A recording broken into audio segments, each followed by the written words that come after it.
दोस्तों, एक बहुत पुराना वृक्ष था। आकाश में सम्राट की तरह उसके हाथ फैले थे। जब उस पर फूल आते तो दूर दूर से पंछी सुगंध लेने आते।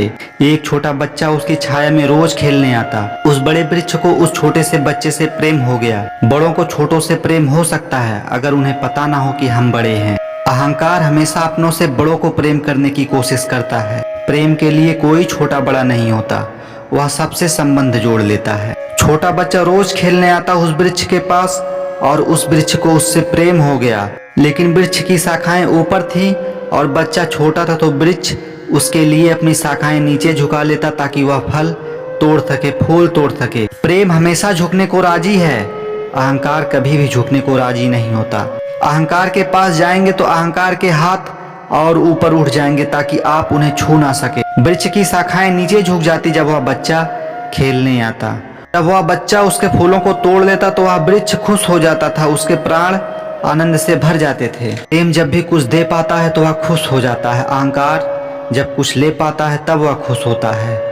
फिर बच्चा बड़ा होने लगा। वह कभी उसकी छाया में सोता, कभी उसके फल खाता, कभी उसके फूलों का ताज बनाकर पहन लेता और जंगल का सम्राट बन जाता।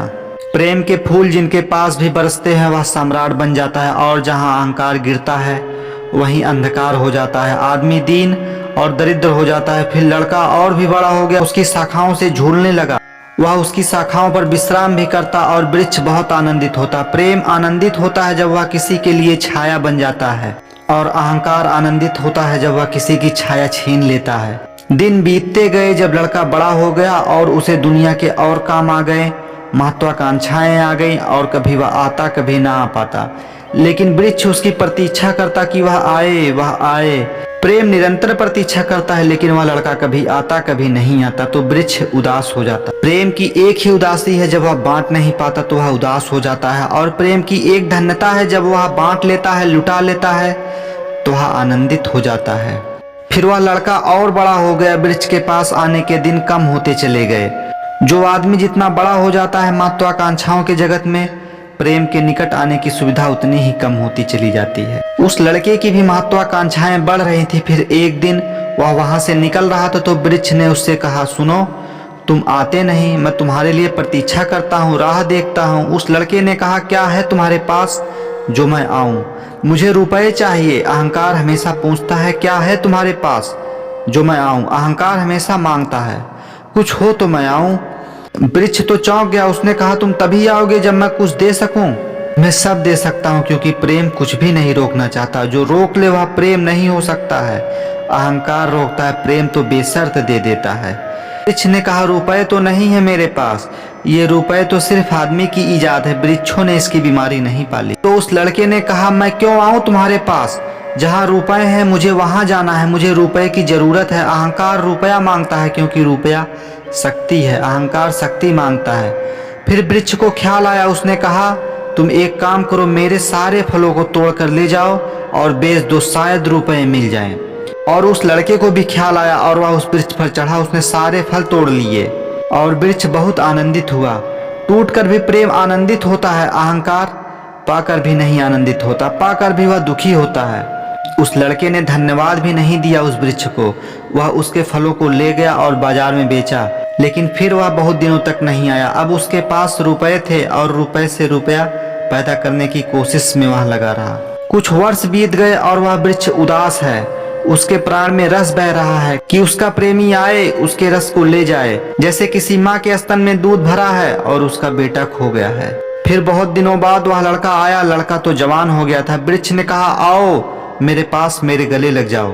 उस लड़के ने कहा, छोड़ो ये बकवास, ये बचपन की बातें हैं। अहंकार प्रेम को पागलपन समझता है, बचपना समझता है। उसने कहा, आओ मेरे डालियों से झूलो, नाचो। उसने कहा, छोड़ो ये फिजूल की बातें, मुझे एक मकान बनाना है, मकान दे सकते हो तुम?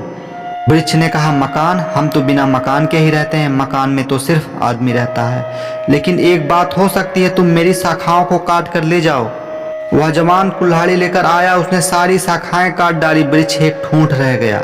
लेकिन वृक्ष बहुत आनंदित था। प्रेम सदा आनंदित रहता है, चाहे उसके सारे अंग भी कट जाएं। और उस लड़के ने पीछे लौट कर भी नहीं देखा। वक्त गुजरता गया। ठूंठा पेड़ राह देखता। वह चिल्लाना चाहता, लेकिन अब उसके पास पत्ते भी नहीं थे, उसकी शाखाएं भी नहीं थी। हवा आती और वह बोल भी नहीं पाता, बुला भी नहीं पाता। फिर कुछ वर्ष बीत गए, वह बूढ़ा आदमी हो गया। वह उस पेड़ के नीचे से निकल रहा था तो वह वृक्ष के पास आकर खड़ा हो गया। तो वृक्ष ने पूछा, मैं क्या कर सकता हूँ तुम्हारे लिए? तुम बहुत दिन बाद आए, तुम क्या कर सकोगे? मुझे दूर देश जाना है धन कमाने के लिए, मुझे एक नाव की जरूरत है। उस वृक्ष ने कहा, तुम मुझे काट लो तो मेरी इस पेड़ की नाव बन जाएगी और मैं बहुत धन्य हो जाऊंगा कि मैं तुम्हारी नाव बन सका और तुम्हें दूर देश ले जा सका। लेकिन तुम जल्दी लौट आना और सही सलामत लौट आना, मैं तुम्हारी प्रतीक्षा करूंगा। तब वह आदमी आरे से उस वृक्ष को काट डाला। वह छोटा सा ठूंठ रह गया और वह आदमी उस वृक्ष की पीड़ से नाव बनाकर दूर यात्रा पर निकल गया। और वह ठूंठ भी प्रतीक्षा करता रहा कि वह आए, लेकिन अब उसके पास कुछ भी नहीं है देने को, क्योंकि अहंकार वहीं आता है जहाँ कुछ पाने को हो। ठूंठ हमेशा चिंता करता कि मेरा मित्र अब तक नहीं आया, कहीं नाव डूब ना गई हो, कहीं वह भटक ना गया हो, कहीं दूर देश जाकर वह मुझे भूल ना गया हो। एक खबर अगर कोई ला दे कि वह सकुशल है, मैं मरने की कगार पर हूँ, फिर कोई बात नहीं, फिर सब ठीक है। अब तो मेरे पास देने को कुछ भी नहीं है, मैं बुलाऊं तो भी वह नहीं आएगा, क्योंकि वह लेने की भाषा समझता है। अहंकार लेने की भाषा समझता है, प्रेम देने की भाषा है। दोस्तों, अगर ये वीडियो पसंद आए तो इसे लाइक करें और अगर आप हमारे इस चैनल पर नए हैं तो इसे सब्सक्राइब करें। धन्यवाद।